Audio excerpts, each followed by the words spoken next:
three capacitors, each of capacity 4 microfarad, are to be connected in such a way that the effective capacitance is 6. Effective capacitance C effective is equal to 6 microfarad, where there are 3 capacitors, each of the value 4 microfarad. Now the connection is a question there.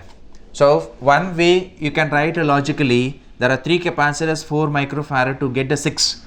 Otherwise there are 4 options. You solve each option, you compare which one is giving 6 microfarad. I'll go for that method. The first one, connecting all them in series. If I connect all the 3 in series, it is 1 by C is equal to 1 by C1 plus 1 by C2 plus 1 by C3. That is 3 divided by 4 micro. That is C is equal to, effective is equal to 4 micro by 3, which is not equal to 6 micro. Therefore first option is not possible. The second option says connecting all them in parallel. If you connect them parallel, C effective is equal to C1 plus C2 plus C3.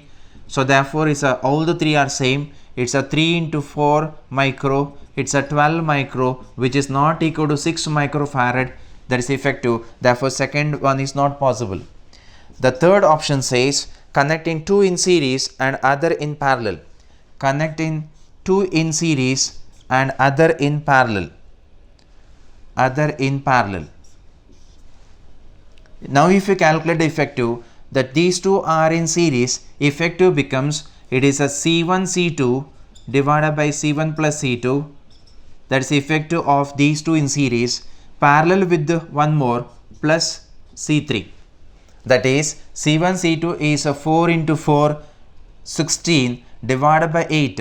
So therefore it is a 16 divided by C1 plus C2, that is a 4 plus 4, it is 8 plus 4. And if you calculate, it is a 2 plus 4, it is a 6 microfarad. So C is giving 6 micro, therefore C must be right.